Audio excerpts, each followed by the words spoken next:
नमस्कार साथियों, स्वागत है आपका अपने YouTube channel study with current cloud में। दोस्तों, आज है 28 मई और आज के करंट अफेयर्स के कंटेंट हम स्टार्ट करने जा रहे हैं। दोस्तों, ये सेशन बहुत ही इंपॉर्टेंट होने वाला है। आज मैं बहुत ही इंपॉर्टेंट क्वेश्चंस कराने जा रहा हूं, तो प्लीज़ वीडियो को आप बिल्कुल भी स्किप मत कीजिएगा। आप वीडियो के अंत तक बने रहिए और मैं आपसे वीडियो के अंत में एक प्रश्न आज से सेशन से रिलेटेड जरूर करूँगा।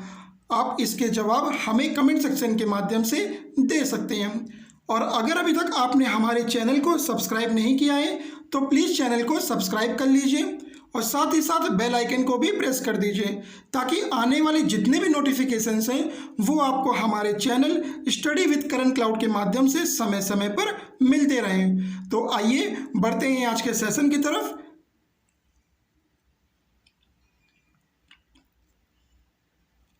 आज का सेशन का पहला प्रश्न है, अमेजन कंपनी ने अपने किस नए सीईओ के बनने की घोषणा की है? तो किस नए सीईओ के बनने की घोषणा की है? एंडी जेसी के। अमेजन कंपनी ने एक बैठक के दौरान यह घोषणा की कि एंडी जेसी अब आधिकारिक तौर पर 5 जुलाई को अमेजन के सीईओ का पद संभालेंगे। वर्तमान में एंडी जेसी, जो कि अमेजन वेब सर्विसेज यानी कि AWS के वर्तमान सीईओ हैं, जेफ बेजोस का स्थान लेंगे। अब अगर बात करी जाए अमेजॉन के बारे में, तो अमेजॉन की स्थापना कब हुई थी? 5 जुलाई 1994 को। अमेजन का मुख्यालय कहाँ है? सिएटल यानी कि वॉशिंगटन, USA में। अमेजन के सीईओ वर्तमान में कौन है? जेफ बेजोस जी, जो कि अब 5 जुलाई 2021 को कौन होने वाले हैं? एंडी जेसी जी। ये हमारे नए सीईओ बनेंगे। अगला प्रश्न है, किस भारतीय प्रौद्योगिकी संस्थान IIT ने एक डिटेक्टर फेक बस्टर विकसित किया है? तो किस IIT ने किया है? IIT रोपण ने। IIT रोपण के द्वारा एक डिटेक्टर फेक बस्टर विकसित किया गया है। आइए जानते हैं क्या है फेक बस्टर।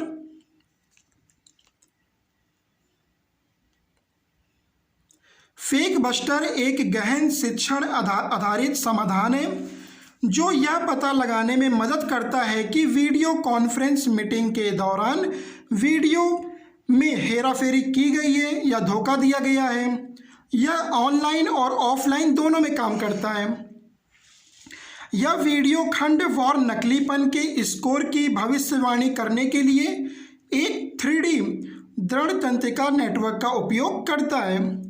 यह सोशल मीडिया पर किसी को बदनाम करने या मजाक बनाने के लिए हेरफेर किए गए चेहरों का भी पता लगा सकता है। आई होप कि ये प्रश्न भी आपका क्लियर हो चुका होगा। अगला प्रश्न है, 47वीं अंतर्राष्ट्रीय हॉकी महासंघ FIH अध्यक्ष पुरस्कार द्वारा किसे सम्मानित किया गया है? तो किसे सम्मानित किया गया है? V कार्तिकेयन पांडियन जी को।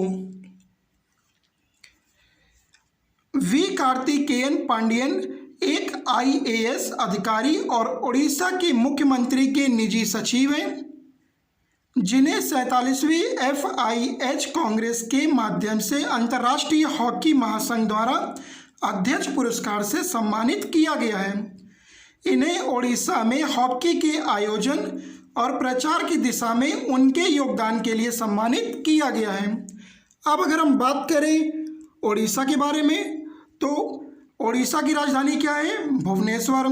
उड़ीसा के वर्तमान में मुख्यमंत्री कौन है? नवीन पटनायक जी। उड़ीसा के राज्यपाल कौन है?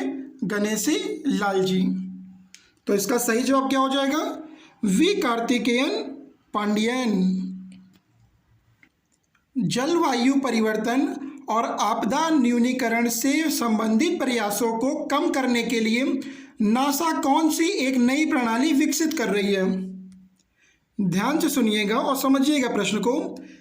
जलवायु परिवर्तन और आपदा न्यूनीकरण से संबंधित प्रयासों को कम करने के लिए नासा कौन सी एक नई प्रणाली विकसित कर रही है?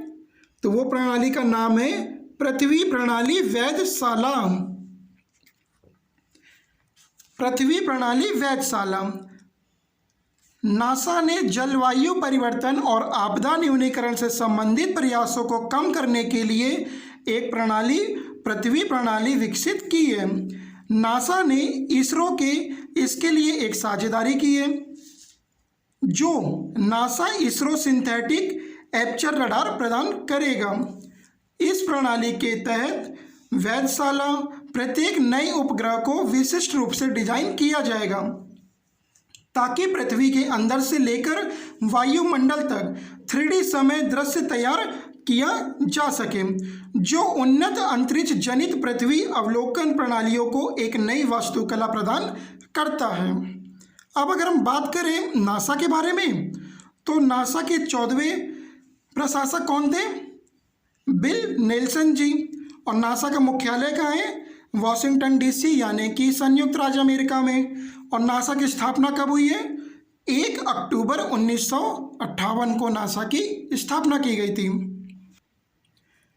अगला प्रश्न है, हाल ही में किस स्वतंत्रता सेनानी का कोविड-19 के कारण निधन हो गया?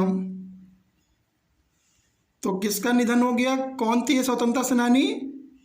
HS डोरास्वामी जी, जिनका कोविड-19 के कारण निधन हो गया। मैं आपको बताता चलूँ, इनका ये कोविड-19 से तो पीड़ित थे, पर ये इनका इलाज सही हुआ और ये समझ पे सही भी हो गए, लेकिन 10 दिन बाद हॉस्पिटल से डिस्चार्ज होते ही इनका निधन हो गया।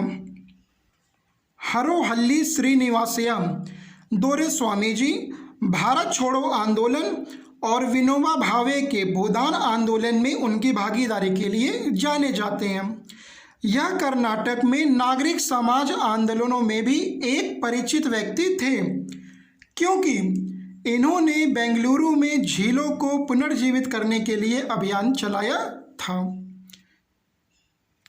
आइए बढ़ते हैं आज के सेशन के अगले प्रश्न की तरफ। अगला प्रश्न है, सच कहूं तो आत्मकथा किस बॉलीवुड अदाकारा की है? तो किस बॉलीवुड अदाकारा की ये आत्मकथा है? नीना गुप्ता जी।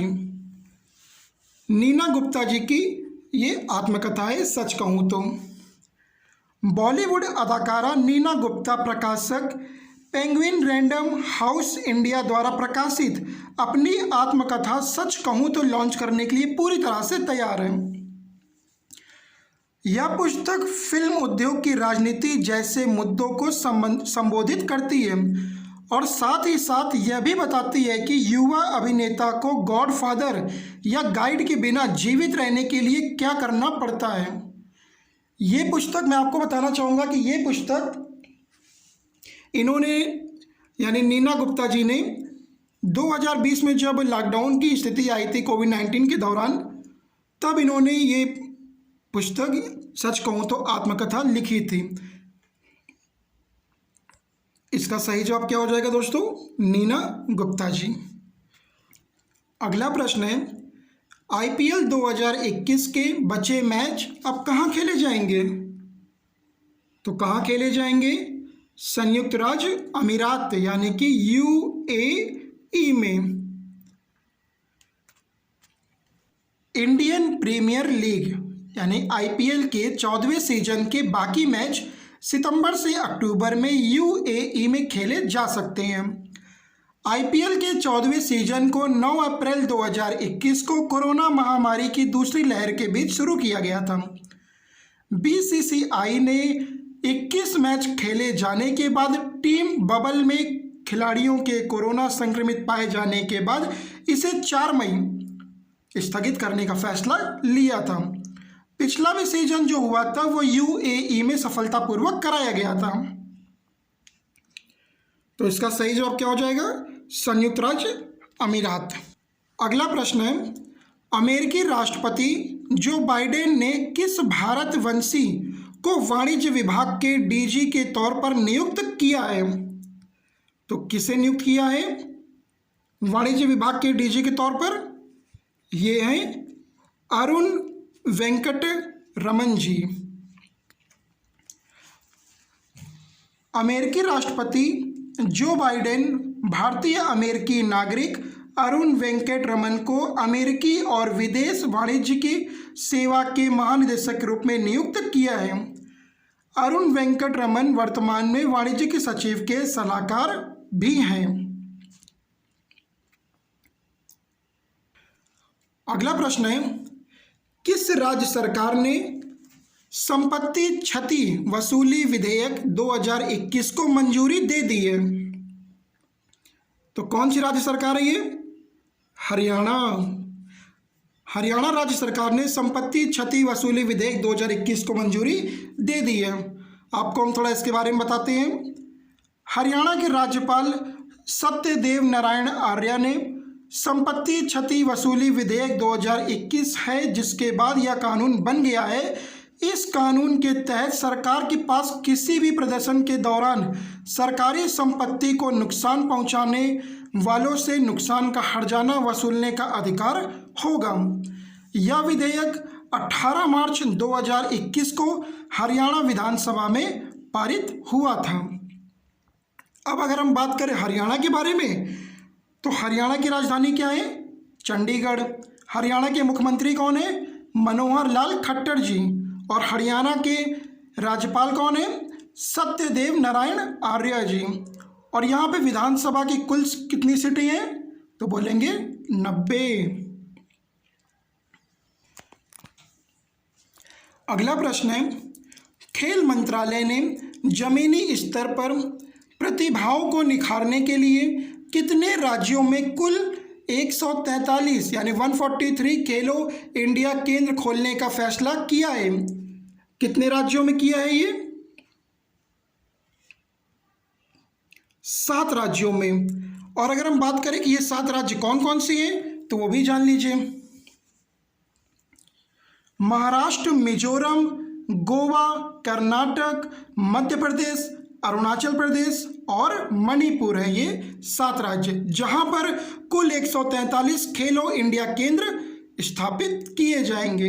हर एक राज्य में किसी एक खेल की सुविधा उपलब्ध होगी।